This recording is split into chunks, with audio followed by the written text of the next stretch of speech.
Hello there folks, I'm Dan Brown from Sort of Interesting, and you're currently looking at just the selection of my notebook collection, which is clearly getting out of hand, and this isn't even all of it. But today we're in particular going to take a look at this section here, which is my general sort of large notebook collection. So we'll dive in and compare some of the top brands. We've got 5 different brands here, and some may be more popular than others, and well, I suppose first of all, we'll go for the classic Moleskine. This is plain black hardcover Moleskine large notebook. I have got the Evernote version of this as well. It's got all the pattern on the front and the green elastic and bookmark. But unfortunately that's currently on the boat, so I can't show that in this video. And well, I try where possible to write on plain paper, as you can see in here. And well, it's got to be said, the Moleskines are sort of the classics in the sense that they're the ones everybody knows, but are they the best? Well, you'll soon find out my opinion. Now, just a quick rundown of the others. We've got here the Fabio Ricci. This is a red notebook, as you can clearly see, and well, it's got a little logo printed in the back, and this once again is also plain. And then we've got, this is one of my favourites, this is the Cartesio. And this has got nice little cut-ins there to keep the band in place. If we pop this open, this one is a lined one, but the lines, as you may be able to tell, don't go all the way through. It's not like cut uniformed out of just paper that's lined right the way across.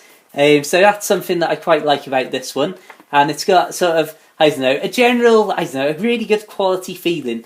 And there's something about the cover, and I'm not sure what it is exactly, but that little detail there of just the raised C logo, that, I don't know, it's just something that I think it looks really good, and it'd be interesting to see these in a few more different colours. But those I'm a big fan of. Next up, we have got the Fabriano. Now this one is the only one here that's a cardboard notebook cover, and, well, that seems to give it, as I've said in the previous video, a more sort of minimalist feel, as the other covers, even the soft covers, hang over the edge, whereas this is all cut to the same size. And it just seems to be a lot smoother and somehow, I don't know, I don't want to say plain because that's not what I mean, but with the logo just there in the middle as well, it's just a nice sort of stylish, just something a little bit different for notebooks of this size. And then we have got 3 absolutely lovely Leuchtturm1917 notebooks. This one I'm not going to show you the inside of, as, well, first of all, it's got my name emblazoned on it there, or embossed rather. And these I really like. These are personally my favourites, and I'll say that right now.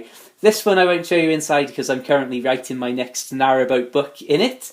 But these, however, you've got the neon, and then obviously the green and orange. The neon one I really do like.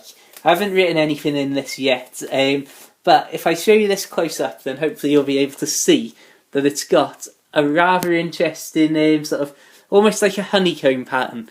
And as you move it, it reflects the light and almost like a matrix numbers and the green on the black background sort of effect of, it seems to highlight certain ones in certain sequences. So if we have a quick look on the inside of this, say that this is also a lined notebook, but I believe if we have a look inside the green one, we will discover we have got nice plain paper. That's more like it. And, well, I suppose really I say Moleskines are, well, popular, classic, everybody knows them.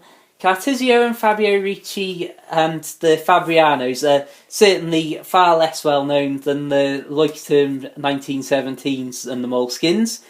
And, well, don't know, I'd say personally this is probably a close runner-up to the Leuchtturms, but ultimately I think this somehow, there's something about the style of this that I really like.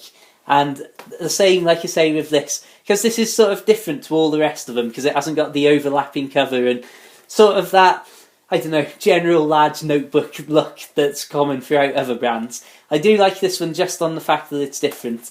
And, well, I'd say that none of the paper in these is going to really make you go, oh, that's awful.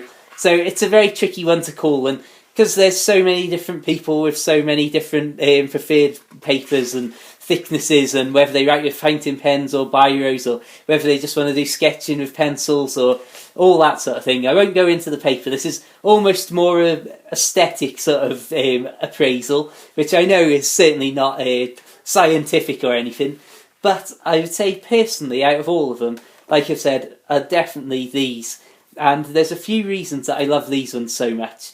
And well, I suppose really, if we have a closer look, I'll say, first of all, these are the Leuchtturms and the Fabrianos are both proper A5 size notebooks. So as you can see there, they're pretty much the same size. Whereas the other three, even though they're sort of all similar large notebook size, they are not quite A5 size, and they're just that little bit thinner.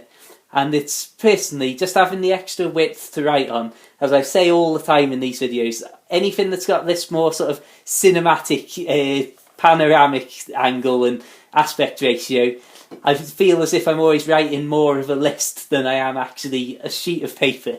But that's just my own personal taste. Whereas obviously these get bonus points from me for being a proper A5 size. But the reason I love these Leuchtturms so much is that they've got a few extra touches that I think is really good. And, well, first of all, if we have a look on the inside, you've got what you'd expect pretty much, your name and address, just general contact details. On the back, we have got, once again, as you would expect, a pocket to put various bits and pieces in, whatever you are currently working on, or loose bits and pieces of paper. But also, you'll see that I've just taken these out.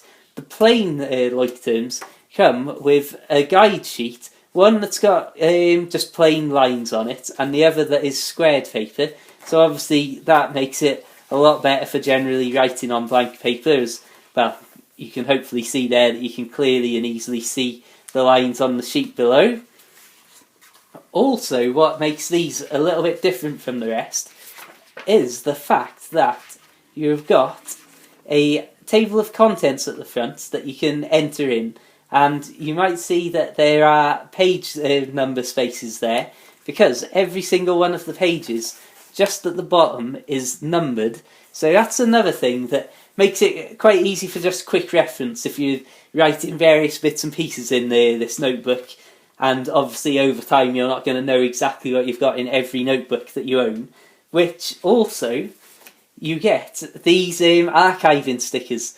And once again, this is a fantastic little touch. You basically, once you've used the notebook, you've got boxes that you can go on the front and the back and obviously write what's in them. But also you've got these long strip ones that obviously are intended to go down the spines, so that when they're all sat in place on the shelf, you can easily see like what year one was from or what's in it. And for example, when it comes to what I'm currently working on in my little named one, as time goes on, hopefully I'm going to be able to be filling in my table of contents, and then once upon a time in the future this will go on the shelf when everything's all been written up and typed up and hopefully available for the Kindle. I'll be able to have me little archive sticker on the side, and it'll just be that sort of nice touch and almost like the old-fashioned library or old-fashioned bookkeeping sort of feeling. And well, that's why I love the Leuchtturms so much, even if I can't say the name half of the time. That's the wrong book to put those in, but oh well. But like I say, I'm not going to say any of them are particularly bad. I would say that my least favourite is the Moleskine, and sort of, I suppose, being the Moleskine and the one that everybody knows, it's the one that you sort of gravitate to if you've never heard of the others, like I hadn't until recently. Whereas, once you start to look at the alternatives, there's a lot more out there than you would imagine, and, well, as you've just seen my notebook collection, there are an awful lot of notebooks out there. But this Cartesio I definitely recommend, and, well, there's just something really nice about this. Like I say, it's more of an aesthetic thing, and just the general sort of off-white, quite yellow pages really. Champagne as it's probably referred to though, you know what these things are like. And just the sort of, well, it's got a huge tail off the bookmark there as well, which is much longer than the others, and it's just those sort of ridiculous little things that I pick up on, being so obsessed with these bits and pieces. And once again, the Fabriano just being so minimalist and completely different from all the rest of the books here. certainly deserves a mention, and that's certainly going to appeal to a lot of people with a specific sort of minimalist aesthetic taste. But ultimately, these ones are just, well, I absolutely love them, everything about them. So, that's been a very quick look and rundown of a few of the larger notebooks out there. Check out my other videos for an absolute ton of notebook bits and pieces. Pens, pencils, goodness knows what else. If I reach across the camera here, check out my lovely Midori videos. I absolutely love this Midori Traveller's Notebook, and well, I'm certainly filling this up as I go along, tootling up and down the canal on the boat. So, I'll leave you with this. Hopefully that's given you a little insight into the different options available and what they're like. I know I haven't specifically really given you any practical help, but at least you've had a closer look of a few of them side by side and together. So, thank you very much for watching. Check out my other videos, subscribe, like the Facebook page, and well, until the next time, have a fantastic day. Farewell.